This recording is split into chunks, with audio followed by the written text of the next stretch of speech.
to Vikovic. Oh, the mistake. Oh, and the miss. They often say the hardest thing to do in football is scoring a goal. So that's why you gotta give it up to the people who are managed to score 13, 15, and even 17 in a league season. And that's why we have our final award for the best forward in the last year Jamaican Premier League. Welcome back to JAMPL FAN. As I said to you, I'm here to reward the league's deadliest marksmen. So we got 5 nominees here to get through, all of them more deadly than the last, and we're here to crown the best forward of the season. So we're going to start with a man that nobody expects to lead his club to championship glory. So our first nominee is JALMARO Calvin of Cavaliers Soccer Club. When Colin Anderson left before last season and Chanel Thomas, the one that stars up the Caribbean Cup for Cavalier, nobody expected the Jamaican that hails from Antigua to be the main marksman for Cavalier this season. He was a breath of fresh air, always a willing runner, and many times proved one of the most deadly finishers in front of goal. He wasn't just his finishing prowess that got him in the top 5, his constant work rate and pressing from the front lines, especially in the playoffs. Just look at his stats real quick here. Calvin played 27 matches and scored 13 goals, not a bad ratio right there. And he also clocked 2,278 minutes of action. So yeah, so as I said to you, Calvin definitely was one of the better forwards, the main goal threat as well, as you can say, for Cavalier, and of course one of the main reasons why they won the title last year. So Calvin is our first nominee. Let us see if he will get the number 1 prize. Alright, we move on to the guy that has what you would consider the silver boot, as is Tivoli Gardens' Justin Dunn. No, he was in a pole position for the majority of the season and just got picked by another nominee at the finishing line, but don't get it twisted, he had another very impressive season. Especially when you take into account that he started his career as a wingback. Justin Dunn became one of the most deadly number 9s in the league last year. But he also showed his versatility. If he's not in the number 9 position, he will play in a wrist-drawn second striker role or even attacking midfield role, or sometimes he went back to his wing-back positions and still find the back of the net. So Justin Dunn had a very impressive season. Just look at his stats again. He played 26 matches in the competition last year. He had 16 goals, so very impressive on that front. He had clocked 2,134 minutes of action, and it's unfortunate I have no stats and assists because he also did pretty decent there. So yeah, just like Calvin, who did a lot of running and hard work in the front lines, Justin Dunn also does the same. Of course, it is the entire style of Jerome Wade's system, but he does do his sheer shift of work up front. But is it enough to get him the number 1 position? Let's find out later. Moving on to our third nominee and the league's last year Golden Boot winner, Javain Bryan. Of course, if he has the boot, it means he had the most goals last year. He was much more than that. He was definitely the best post-up number 9 forward in the league, and he was one of the best with his back towards goals. But he was also one of the better finishers, and his records will speak for itself. Just look at his stats real quick here. He had played 31 matches, so basically the entire season, and scored 17 goals and clocked 2,655 minutes of action. So he definitely was in the wars this season, and he produced just enough that got him the Golden Boot. But is it enough to get him the number 1 forward of the season? Let's wait and find out. Moving on to our next nominee, and this time is a legend on the list, and the only legend we have here, and that's Fabian Reid. Alright, this one is a bit polarizing for me because honestly, I will think that if Fabian started the season from minute 1, I think this competition will be a no contest. But nonetheless, he started the season a bit late because of commitment overseas, but still managed to lit the season up on fire.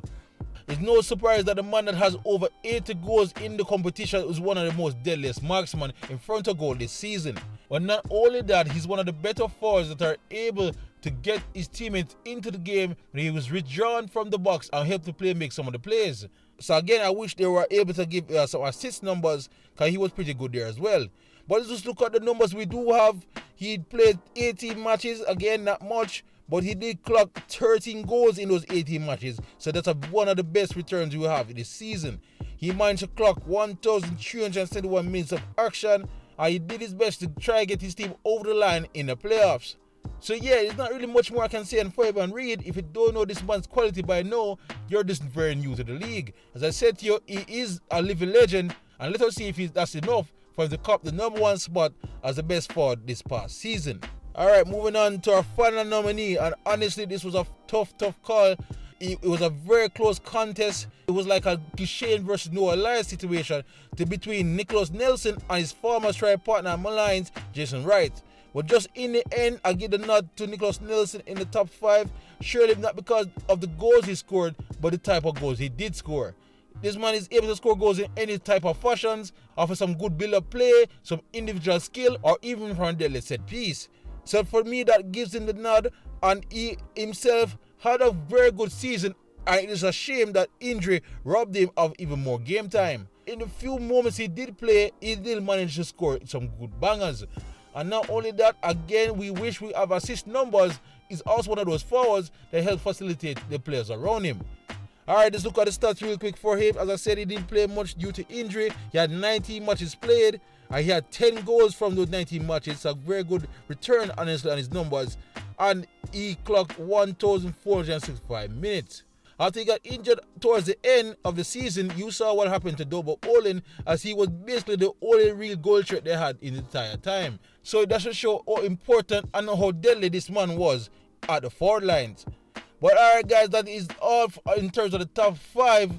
But before I went on and tell you the winner, we're going to get through some honourable mentions. And yes, pluralize it, because there were so many good strikers. I have to shout out some few names. As mentioned before, Jason Wright had also a very good season. I have to give him a shout out as well. He was definitely the main attacker at Malines.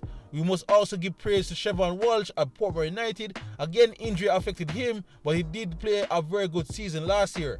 We also have to mention Andrew Fletcher at Waterhouse. It was a bit of an up and down season, but when he's on his best, he's definitely one of the better second forwards in the league.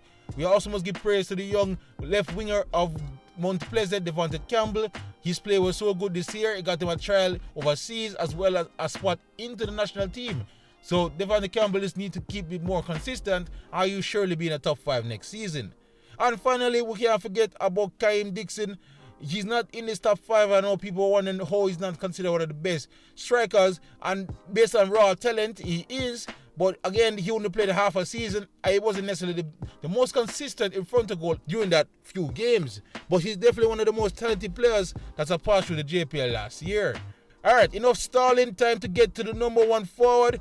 Drum roll, please. And JAMPL's 2023-2024 Jamaican Premier League forward of the season goes to Javain Bryan. Alright, so I know it feels like a very easy answer given the fact that he did win the Golden Boot, but to be very honest to you, this was a lengthy debate I had with myself, as it was very close between Bryan, Dunn and Parker Blocks. But in the end, I thought Javain Bryan deserved the nod. Yes, he may not have the best goal ratio compared to Fabian Reid, but if you actually paid close attention to the games that he had played a lot of matches when he was basically the lone forward battling against a field of centre-backs. He had a very rugged and tough time just to manage to eke out 1 or 2 goals. But it's just the fact that the way he leads that line for Waterhouse after their impressive season that ultimately gives him this nod as the best forward for me.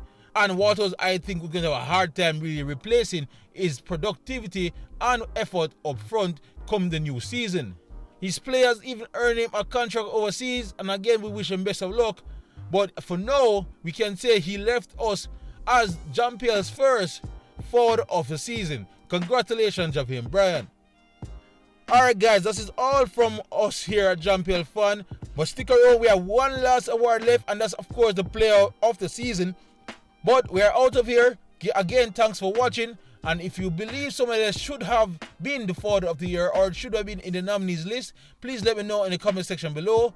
Otherwise, thank you for watching. If you're new here, please like, subscribe and share as we look to keep you up to date on all things on the Jamaican Premier League leading into the new season.